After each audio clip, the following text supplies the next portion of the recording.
नमस्कार, आप देख रहे हैं दैनिक भास्कर उत्तराखंड यूपी। मैं हूं आपके साथ सविता निर्वाण। चलते हैं अमरोहा की ओर, जहां हसनपुर विधानसभा क्षेत्र में राष्ट्रपिता महात्मा गांधी की 151वीं जयंती पर सपा कार्यकर्ताओं ने रखा मौन व्रत।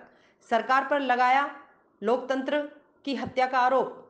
अमरोहा जनपद के हसनपुर विधानसभा क्षेत्र में महात्मा गांधी की 151वीं जयंती पर सपा कार्यकर्ताओं ने हसनपुर नगर स्थित महात्मा गांधी की प्रतिमा स्थल पर मौन व्रत रखा और हाथरस व बलरामपुर कांड पर सरकार व प्रशासन की लापरवाही को लेकर आक्रोश जताया।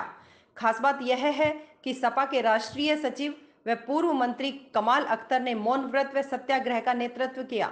अमरोहा से जावेद आलम के साथ उवैस खान की रिपोर्ट। देखते रहिए दैनिक भास्कर उत्तराखंड यूपी।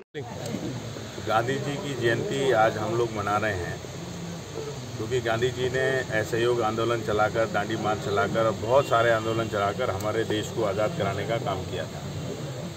हमारा दुर्भाग्य है कि देश आज़ाद होने के बाद आज हम लोग सांप्रदायिक ताकतों की गिरफ्त के अंदर हैं और देश के अंदर हालात ये हैं कि जो बाबा साहब भीमराव अम्बेडकर का संविधान था, उस संविधान से विपरीत वो ताकतें देश की लोकतांत्रिक संस्थाओं को बर्बाद करने का काम कर रहे हैं। आज समाजवादी पार्टी के राष्ट्रीय अध्यक्ष अखिलेश यादव जी के आह्वान पर ये सत्याग्रह 2 घंटे का 10 बजे से 12 बजे तक इसलिए रखा गया है।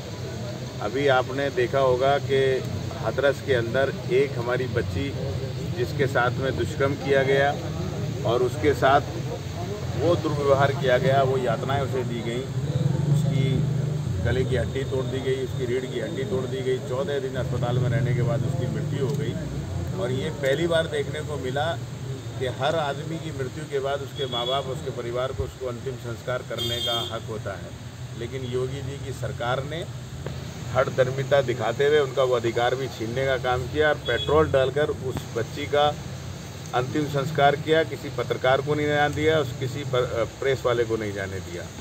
जहाँ तक किसानों का मामला है, इस देश की अर्थव्यवस्था, इस देश को चलाने वाला अगर कोई है तो वो किसान है। भारतीय जनता पार्टी जिस तरह से संसद के अंदर किसान विधेयक लेकर आई है, वो किसानों को गुलाम बनाने वाला है, कॉरपोरेट का गुलाम बनाने वाला है। जो एमआरपी के अंदर रेट फिक्स होते थे वो ख़त्म करने की साजिश है, मंडियां ख़त्म करने की साजिश है। बुरी तरह से आज उत्तर प्रदेश की कानून व्यवस्था ध्वस्त है। अभी बलरामपुर के अंदर, आजमगढ़ के अंदर जगह जगह बलात्कार, हत्या, लूट, छिनैती, अपहरण और कानून व्यवस्था के दिखावे के तौर पर बेकसूर लोगों को जेल भेजने का काम किया जा रहा है। समाजवादी पार्टी के बड़े नेताओं के साथ से लेकर छोटे छोटे कार्यकर्ताओं के साथ बर्बरता और अंग्रेज़ों की तरह से व्यवहार हो रहा है। लाठीचार्ज की जा रही है, छोटे मुकदमों में जेल भेजा जा रहा है। पूरी तरह से उत्पीड़ित करने का काम भारतीय जनता पार्टी की सरकार कर रही है। और जब भारतीय जनता पार्टी चुनाव में थी तो उन्होंने घोषणा पत्र के अंदर कहा था कि हम नौजवानों को 2 करोड़ रोजगार देने का काम करेंगे। लॉकडाउन लगने के बाद से इस देश के अंदर 4 करोड़ नौजवानों का रोजगार छीनने का काम भारतीय जनता पार्टी की सरकार ने किया है। आज अगर अपराध बढ़ रहे हैं तो उसकी सबसे बड़ी वजह अगर कोई है तो बेरोजगारी है। नौजवानों के रोजगार छीनने का काम सरकार कर रही है।